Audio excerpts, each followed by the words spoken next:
அரசு எந்திரத்தை துஷ்பிரயோகம் செய்வாங்க, பணத்தை வாரி இறப்பாங்க, ஆள் பலத்தை கொண்டு வெல்லுவாங்க. அந்த இடத்துக்கு நாங்கள் வரலன்னு சொல்கிறார் பிஜேபி. ரொம்ப ஒரு வியப்பாக இருக்குது.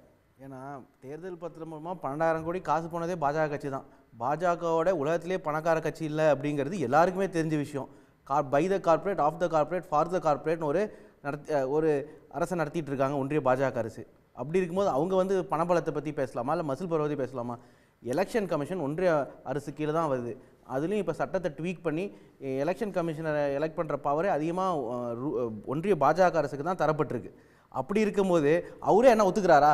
நாங்கள் வந்து செயலிழந்து போயிட்டோம், எங்கள் எலெக்ஷன் கமிஷன் வந்து சரியாக செயல்படுறதில்ல, நாங்கள் தேர்ந்தெடுக்கிற எலெக்ஷன் கமிஷனர்ஸ் வந்து ஒழுங்காக செயல்படுறதில்ல அப்படின்னு அவரே ஒத்துக்கிறாரா?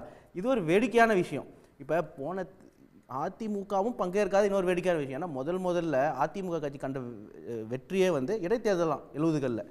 அதுக்கப்புறம் 81ல் அதிமுக கட்சி பிளவுபட்டிருந்தது. அப்பயுமே திமுக 150 எம்எல்ஏகளோட ஆட்சி அமைச்சோம். அப்போ வந்து ரெண்டு இடைத்தேர்தலில் ஜெயிச்சாங்க அதிமுக. அதுக்கப்புறம் 96ல் ஜெயலலிதாவே டெபாசிட் இழந்துட்டாங்க, தோற்றுட்டாங்க.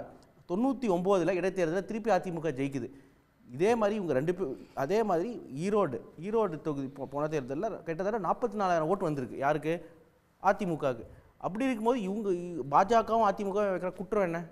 திமுக வந்து ஒரு ஆட்சி சரியாக செயல்படுறதில்ல, மக்கள்கிட்ட வந்து அதிருப்தி இருக்குது அப்படின்னா இன்னும் ஒரு 10,000 ஓட்டு சேர்த்து வாங்கினாலும் அவங்களுக்கு காமிக்கலாமே. போன தடவை 44,000 ஓட்டு தான் நாங்கள் வாங்கியிருந்தோம், இந்த 60,000 ஓட்டு வாங்கியிருக்கோம், 16,000 ஓட்டு சேர்த்து வாங்கியிருக்கோம்னு சொல்லாமல் 25% ஓட் ஷேர் வந்தது அதிமுகவுக்கு. ஏன் அப்புறம் நிற்க மாட்டேங்கிறாங்க? ஏன்னா அதிமுகவுக்கும் பயம், பாஜகவுக்கும் பயம். ஒரு மாணவர் வந்து தேர்வு எப்போ பயப்படுவார்? நான் வந்து தேர்வில் நான் பாஸ் பண்ண மாட்டேன்னு தெரிஞ்சாதான். ஸோ அவங்களுக்கு வந்து நம்ம ஆட்சியில் சிறப்பாக செஞ்சுருக்கோம், நம்ம சொன்ன பொய்கள் எதுவும் மக்களிடையே எடுப்படலை, திமுக ஆட்சி திராவிட மாடல் ஆட்சி மக்கள் நல்ல ஆட்சியாக இருக்குது, அதனால நமக்கு வந்து 20% 10% கீழே போயிட்டா ரொம்ப கேவலமாக போயிடும் அப்படிங்கிறனால தான் இவங்க ரெண்டு பேரும் சந்திக்கல. மற்றது எல்லாமே வந்து நான் ஏன் இப்போ தேர்தலில் அவங்க ஏன் இல்லை ஏடிஎம்கேக்கு வந்து அவங்க ஏற்கனவே வாங்கின ஓட்டை கூட வாங்க மாட்டாங்கன்னு நினைக்கிறாங்கன்றீங்களா? இல்லை பிஜேபி அவங்க ஏற்கனவே வாங்கின ஓட்டை கூட வாங்காமல் அதை விட கீழே போயிடுவாங்கன்னு பயப்படுறாங்கன்னு நினைக்கிறீங்களா? ரெண்டு பேருமே நிற்காது ஒரே. ஏன்னா அவங்க வாங்கின ஓட்டோட சேர்த்து வாங்குவாங்க அப்படின்னா அவங்க ஏன் நிற்க மாட்டாங்க? ஏன்னா நின்னா அவங்க காமிக்கலாமே, பாருங்க போன தடவை 10,000 ஓட்டு சேர்த்து வாங்கிட்டோம், 15,000 சேர்த்து வாங்கிட்டோம். ஜெயிக்கிறதுக்காக நிற்கணும்னு அவசியம் இல்லை. ஏன் எந்த தேர்தலாக இருந்தாலும் காமிக்கலாமே. இவ்வளோ இப்போ அவங்க சொல்கிற அவங்க குற்றச்சாட்டுகள் உண்மையாக ஒரு அசியூம் பண்ணிக்கிட்டா கூட அவங்க என்ன சொல்லலாம்? இதையும் மீறி நாங்கள் 10,000 ஓட்டு சேர்த்து வாங்கிட்டோம், 15,000 ஓட்டு சேர்த்து வாங்கிட்டோம்னு சொல்லலாம். அப்படி அவங்க நிற்கவே பயப்படுறாங்கன்னா என்ன அர்த்தம்? ஒரே அர்த்தம் தான், அவங்களுக்கு வந்து அதோட கம்மியாக வரும் அப்படிங்கிற பயம்தான், வேறு எந்த காரணமே இருக்க முடியாது. மற்றதெல்லாமே வந்து ஒரு என்னை பொறுத்த வரைக்கும் பொய் கதை தான். ஏன்னா அது வந்து பணபலம் இருக்குது, மக்கள் அடைச்சி வைக்கிறாங்க அப்படின்னா மக்கள் என்ன தமிழ்நாட்டு மக்களை கேவலப்படுத்துகிறாங்களா? எலெக்ஷன் கமிஷன் என்ன பண்ணிகிட்டு இருக்காங்க? உங்களுக்கு தெரியும், எலெக்ஷன் வந்துட்டா அந்த டிஸ்ட்ரிக்ட் அட்மினிஸ்ட்ரேஷன் எலெக்ஷன் கமிஷன் எடுத்துக்கிறாங்க. ஸோ அதெல்லாம் இருக்கும்போது இதெல்லாம் வந்து சும்மா ஒரு வெட்டு கதை தோக்கிறதுக்கு. நான் இன்னொரு விஷயம் சொல்கிறேன். இந்த ஈரோடு பை எலெக்ஷனில் அதிமுக கிட்டத்தட்ட 25% வாங்கினாங்க. ஆனால் 2024 எலெக்ஷனில் ஓட்டு சதவீதம் பார்த்தா 23% தான். அண்ணாமலை பயப்படுறதுக்கு இன்னொரு காரணம் இருக்கலாம். அவர் வந்து டெல்லியில் ஒரு பிம்பத்தை உருவாக்கி வச்சிருக்காரு. நான் வந்து டபுள் டிஜிட் ஓட்டு எடுத்துகிட்டு போயிட்டேன். டபுள் டிஜிட்லாம் எடுத்துகிட்டு போகல, கூட்டணி இருந்தது, ஸ்டார் கேண்டிடேட்ஸ் இருந்தாங்க, அதனால் டபுள் டிஜிட் இருந்தது.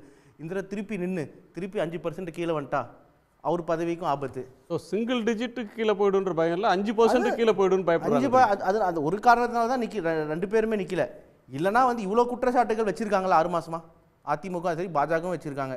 இப்போ இந்த சட்டமன்றத்தோட பேசினார், ப்ரைஸ் ரைஸ் அப்படின்னு ஒரு பொய் குற்றச்சாட்டு வச்சார், சட்ட ஒழுங்கு சரியில்லைன்னு ஒரு பொய் குற்றச்சாட்டு வச்சாங்க, ஆட்சி சரியாக நடக்கிறது இல்லை அப்படின்னு குற்றச்சாட்டு வச்சாங்க, நிதிநிலை மோசமாக இருக்குன்னு ஒரு பொய் குற்றச்சாட்டு வச்சாங்க. அப்படின்னா அவங்க மக்களை போய் சந்திக்கலாமே. இப்போ தேர்தல் வந்து ஜெயிக்கணும்னு சந்திக்க தேவையில்லை. தேர்தல் 1.5 வருஷத்துக்கு வரப்போகுது, கிட்டத்தட்ட 1 year and few months. அப்படி இருக்கும்போது அவங்க கேடரை ஆக்டிவேட் பண்ணலாமே. ஈரோடில் ஆக்டிவேட் பண்ணுறது மாதிரி நான் அதிமுக எல்லா தொண்டர்களும் வர போகிறாங்க, அங்கே வேலை செய்ய போகிறாங்க, அவங்க ஆக்டிவேட் ஆவாங்க. பாஜக எல்லா தொண்டரும் வர போகிறாங்க, ஆக்டிவேட் ஆக போகிறாங்க. அது இன்னொரு விஷயம் குறிப்பாக பார்த்தா ஏடிஎம்கே பாஜகவோட ஸ்ட்ராங் ஹோல்டில் நடக்குது தேர்தல். ஏன்னா அண்ணாமலை கரூரை சேர்ந்தவர், கரூர் பக்கத்து மாவட்டம் ஈரோடு. அதே மாதிரி அதிமுக கொங்கு ஸ்ட்ராங் ஹோல்டுன்னு சொல்லிக்கிறாங்க அவங்க. போன 21 தேர்தலில் வந்து கிட்டத்தட்ட பார்த்தோம்னா அதிமுகவும் பாஜகவும் சேர்ந்து 5 எம்எல்ஏக்கள், திமுகவுக்கு 3 தான்.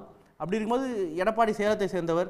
ஸோ அப்படி இருக்கும்போது அங்கே ஈரோட்டில் தான் நடக்குது. அவங்க மூத்த தலைவர்கள், ஸ்ட்ராங் தலைவர்கள் எல்லாம் ஈரோடு பக்கத்தில் தான் இருக்காங்க, அந்த 100 கிலோமீட்டர் ரேடியஸ் தான் இருக்காங்க. அப்படி இருக்கும்போது அவங்க ஏன் நிற்கக்கூடாது? இந்த அளவுக்கு திமுக மேலே குற்றம் வைக்கிறவங்க ஏன் நிற்கக்கூடாது? அவங்க ஒரே பயம், ஓட்டு கம்மியாக வந்துட்டா நமக்கு வந்து 2026 எலெக்ஷனுக்கு நரேட்டிவே இருக்காது, ஏதாச்சும் ஒரு மக்கள் அதிருப்தி இன்னொரு 6 மாதம் கழிச்சு 8 மாதம் கழிச்சு ஏற்படுமா, அப்படி ஏற்பட நம்ம அதை கேபிட்டலைஸ் பண்ணிக்கலாமா அப்படிங்கிறதுனால தான் வெயிட் அண்ட் வாட்சிக்கு தான் போகிறாங்கன்றீங்க.